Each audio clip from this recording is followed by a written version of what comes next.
Paradise Beach, once known for its golden sand and clear waters, has become a dead zone with millions of rotting fish.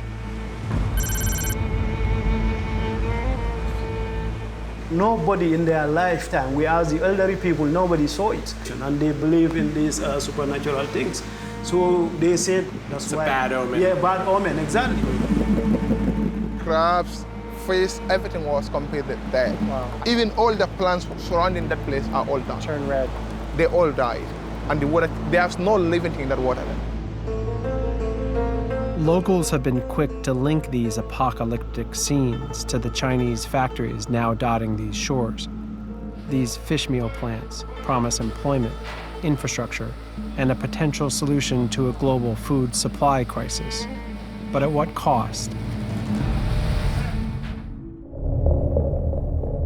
2/3 of the planet is covered by water. It's our planet's wildest frontier, breathtaking as much as it is vital to all life.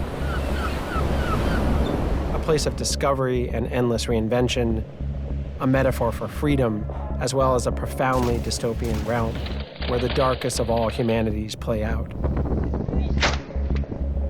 Over 50 million people work at sea, and human rights and environmental abuses often occur with impunity. 6 of you. 6 people we are sleeping in here. So hot. This is I've never ever seen this bad. My name is Ian Urbina. As a journalist, I've spent the past decade reporting from this lawless frontier. I run an investigative journalism organization called the Outlaw Ocean Project that reports about crimes happening in this space.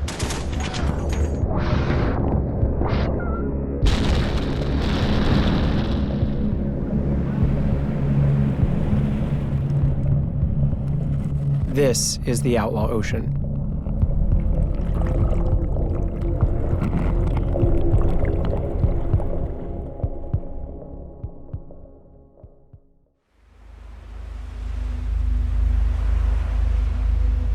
The 5,500-kilometer coastline of West Africa is home to some of the most diverse waters in the world.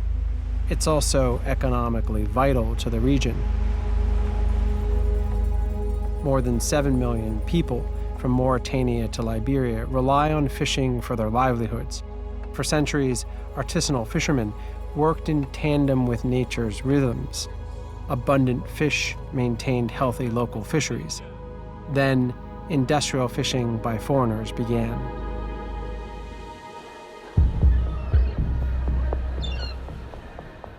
We have to start perhaps in 1880, when the Brits deployed the first steam trawlers, and they emptied around the British Isles the stocks of fish that had accumulated over centuries in a decade or so. And they had to fish further offshore. And basically that phenomenon reproduced itself in every country of the world. The biomass, the amount of fish in the water, has declined. We have wiped out 90% of the big fish. And that is very hard for people to conceive.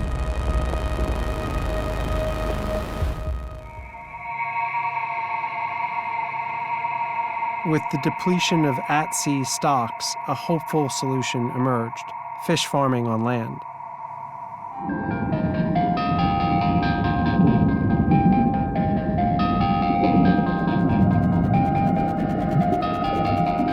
Aquaculture is often framed as both sustainable and a scalable way to feed the world, but there is a catch. Industry routinely chooses to feed powdered wild fish to their farmed fish in order to fatten them up and sell them faster.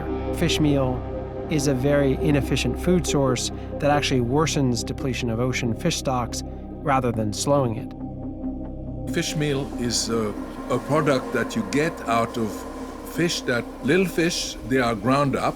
They are not treated like fish for human consumption, and they are put in grinding machine, and they are then dried in a reduction plant, and then you get powder.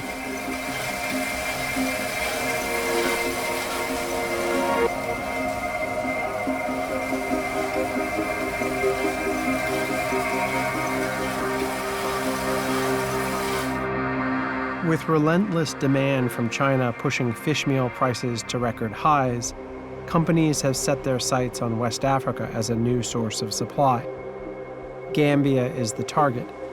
Stocks are still relatively robust compared to the rest of the oceans. It's one of the world's poorest nations, with the least monitored national waters.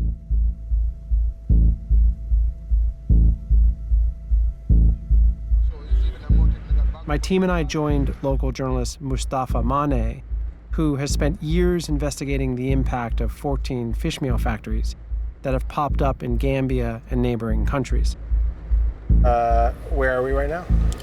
We're at Gunjur, just close to the Golden factory. Do you think it's safe for me to try and sneak some shots with this phone? It's risky. It's really risky because you can be attacked, you can be assaulted. They are very aggressive because they don't compromise. Okay. Should we put the cameras away or? The cameras will be put away. Fabio, put the camera down. Not only does the industry create food security issues, but it also destroys local tourism with rancid-smelling emissions and pollutes local waters as the factories dump toxic waste. A local TV crew filmed images of the process. But what was deeply concerning and not exposed were the levels of chemicals the factory used to turn fish to dust. The effects on the environment were catastrophic. Waters turned red, and the fumes were toxic. The smell is unbearable. Microbiologist Ahmed Manjang analyzed the water and found it contained double the amount of arsenic and 40 times the amount of phosphates and nitrates deemed safe. Locals destroyed a pipe that was pumping waste into the ocean. Activists were arrested, but the pipe was restored.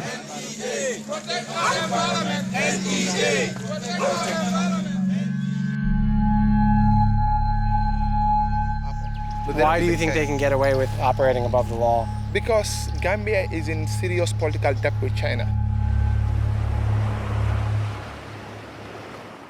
Okay. Hello. What's going on?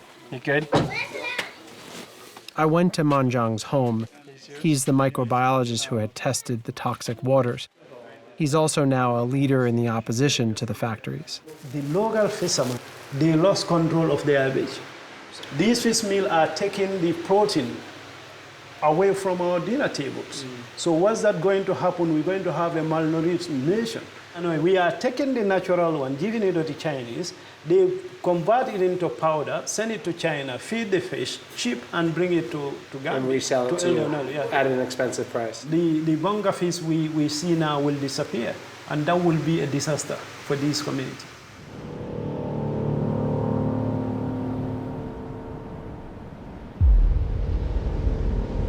The ocean conservation group Sea Shepherd began to patrol Gambian waters to help the local Coast Guard.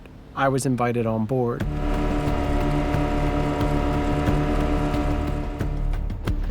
The first time out, we saw a vessel, didn't know who it was, ran at it, got there, and suddenly it's the vessel that we were most interested in because it's connected to this really sketchy fish meal plant on land.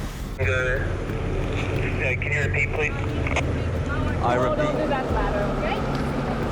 I cannot, but we need to keep a hold of the ship, because I cannot Possible. Everything possible. Come here and think possible. This is a vessel that had its transponder off, so it was already a dark vessel. But even worse, it had no fish log.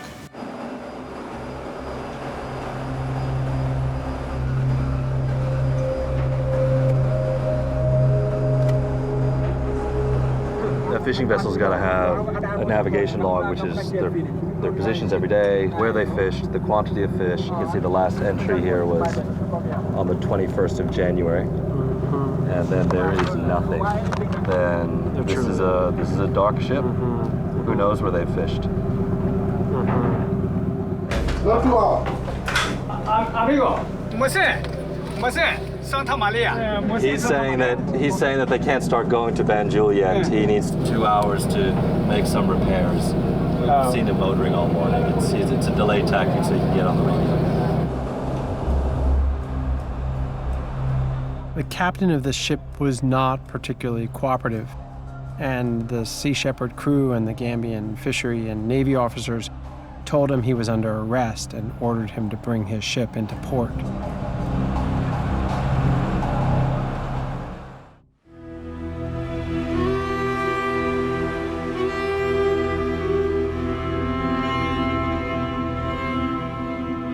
And then the second vessel was 10 times worse. And there was this space, it was like a crawl space, where all these guys were sleeping at night.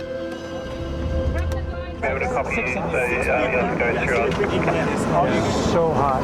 Fabio, this is, I've never ever seen this bad. Sometimes we close here, but the water still is coming in. Few things rattle me these days, but for some reason, that space really rattled me.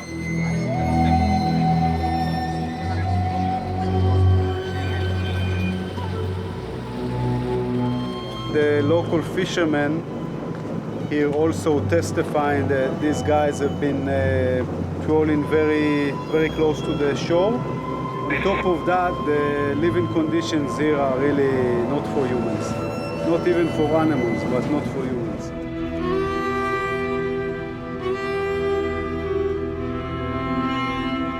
We saw how rules were broken with impunity to meet government-imposed quotas, but also how these trawlers fished well beyond demand of the fishmeal factories, leading to massive discarding of dead fish back into the ocean.